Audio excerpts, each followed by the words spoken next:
Նախորդ հարցով պատասխանին մենք խոսել էինք եկեղեցու մասին, ժողովուրդը դարձյալ չհասկացավ։ Կմանրամասնեք եկեղեցու դեմ այս ներկայիս գործողությունները հոգևոր բարեփոխման անվան տակ ինչ նպատակ են հետապնդում իրականում։ Եկեղեցու հետ ինչ է կատարվում, սա կապված է սահմանադրական փոփոխության հետ, Հայաստանի անկախության հռչակագրի հետ, հիմա կբացատրեմ, եւ սա ձեզ երբեք ոչ մեկ չի բացատրել։ Հայաստանը հրաժարվելով այդ անկախության հռչակագրից, Հայաստանը հրաժարվում է իր բոլոր պատմաիրավական իրավունքներից, տարածքներից, ցեղասպանությունից, ամեն ինչից,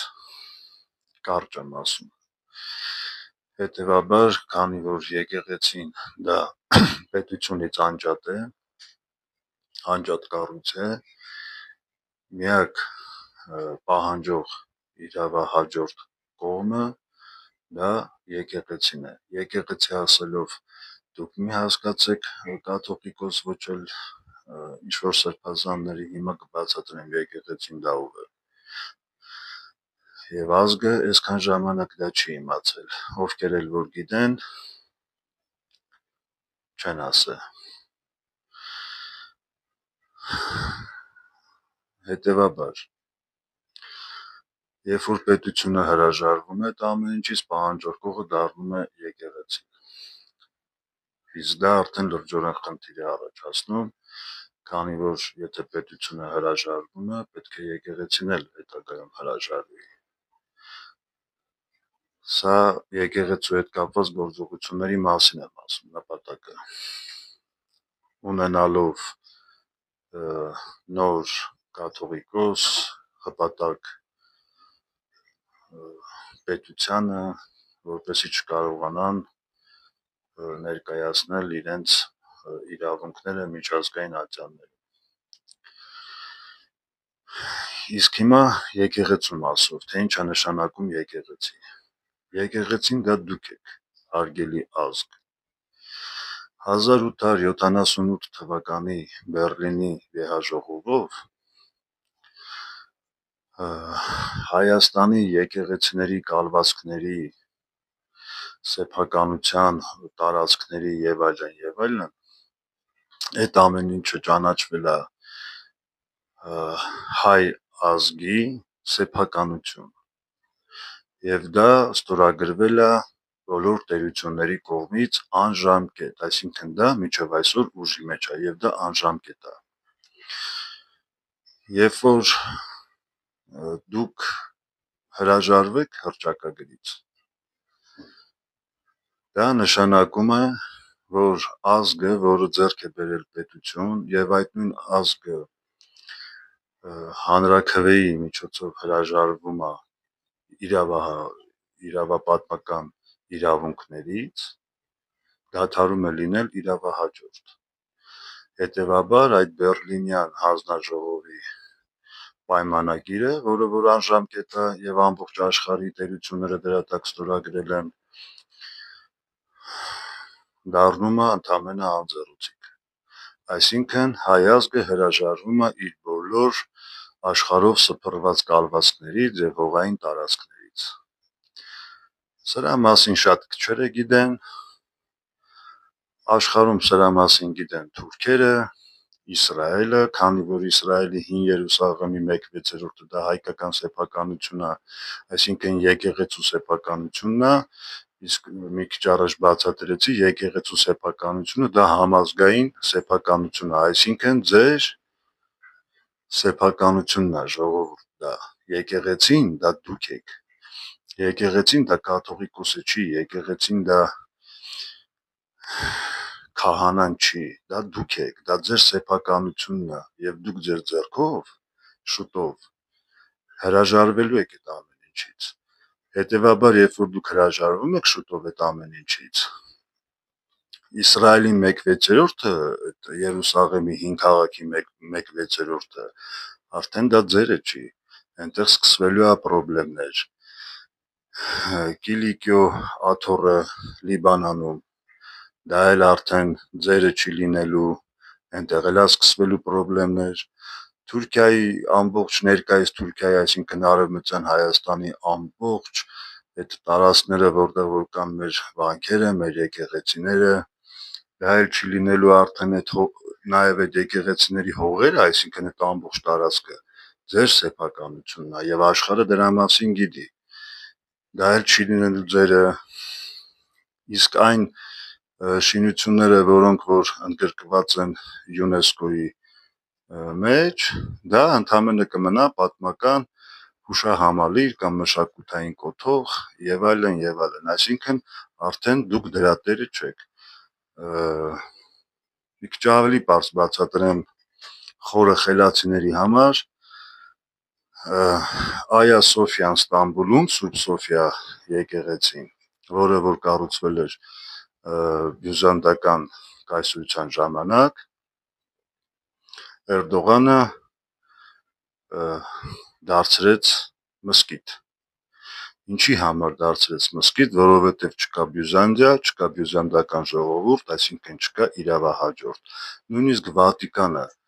Սոֆիա եկեղեցու իրավահաջորդը չէր։ Եթե Վատիկանը լիներ Սոֆիա եկեղեցու իրավահաջորդը, 10 հատ տենց Էրդողաններ լինեին, չէին կարա դա սարքեին մզկիթ։ Կան բազում օրինակներ, բայց ես բերեցի ընդհանրապես այս մեկ օրինակը։ Հետևաբար դուք զրկվում եք ձեր իսկ սեփականությունից, որը որ ձերն է եկեղեցու տեսքով, այսինքն ձեզ Քրիստոս ժառանգել է մի ամբողջ սեփականություն, կալվածքներով հարստություն եկեղեցու միջոցով, եւ դուք այդ մասին տեղյակ չեք եւ դրանից շուտով հրաժարվելու եք։ Եկեղեցին դա դուք եք։ Հայը երևի, ոչ թե երևի, այլ միակ ազգն է, որ աշխարհում ունի այդպիսի թուղթ եւ տիրապետում է այդքան հարստության եւ կալվածքների, հողերի եւ այլն եւ այլն։ Իսկ սա, եթե օգտագործվեր խելացի, աշխարհաքաղաքական ասպարեզում Հայաստանը կդառնար որոշիչ դեր ունեցող պետություն եւ Հայաստանի խոսքը կլսվեր աշխարհով մեկ ամեն տեղ, քանի որ սա լծակ է, որը որ հայերը կարող էին օգտագործել, բայց այսքան ժամանակ հայերը դա մսխել են, նույնիսկ մաշկ բառը չեմ համարում այստեղ, ավելի ճիշտ կլինի կաշի բառը, իրենց կաշիի համար, սեփական կաշիի համար։ Ես ձեզ բացատրեցի ամբողջ գաղտնիքը շատ հակիրճ, ովքեր կնայեն այս տեսանյութը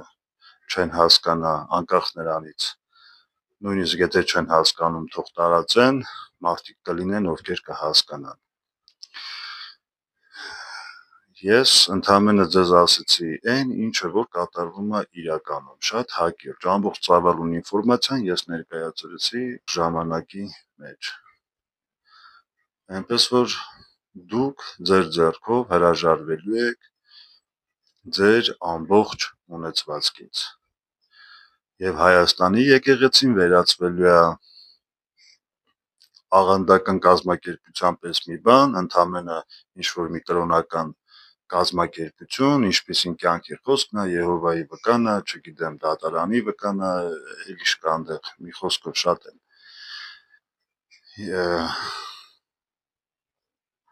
Հասկացեք, ձեզ ինչ հարստություն է թողել Քրիստոս եկեղեցիների միջոցով եւ ինչ կարգի օրհնյալ ազգ եք դուք, որը որ չի գիտակցել, չի գիտակցում աշխարհի վրա, իմ ուսումնասիրությունները ցույց են տվել, որ աշխարհի վրա չկա այդպիսի ազգ, որ ունենա այսքան հնարավորություն, ինչքան ունի հայը, որը որ ժառանգել է ձեզ, նորից եմ ասում, Քրիստոս եկեղեցու միջոցով, քանի որ եկեղեցին դա դուք եք, սիրելի ժողովուրդ, սիրելի ազգ, եկեղեցին դա շինությունը չի, դա կաթողիկոսը չի, եկեղեցին դա դուք եք։ Իսկ ձեզ ներարկել են, որ եկեղեցին դա կաթողիկոսն է եւ շինությունն է։ Եվ այսպիսով պառակտում են ձեզ, պառակտել են, պառակտում են եւ պառակտելու են, մինչեւ դուք չհասկանաք, թե ինչ է կատարվում։ Եթե հիմա շուտ կհասկանաք ինչ է կատարվում, կհամախմբվեք եւ հաղթանակի ձևն էլ կա եւ իրար հետ կարող ենք հաղթել այս ամեն ինչի դեմ կարող ենք պայքարել եւ հաղթել։ Իսկ ովքեր ձեզ ասում են, որ Հայաստանը փոքր պետություն է, Հայաստանը ինչ կարա անի բան, ձեզ խաբում են,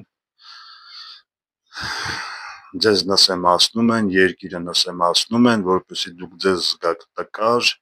նսեմ, անընդունակ, մի խոսքով, դուք ձեզ զգաք ոչինչ, ինչը որ իրանց մոտ այսօր հաջողվում է։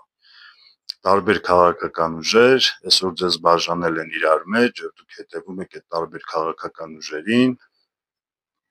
պառակտումը լինում է այդպես։ Դուք չեք հետևում ճշմարտությանը, այլ դուք հետևում եք տարբեր քաղաքական ուժերին, որոնք որ իրենց քարոզներում խոստանում են միայն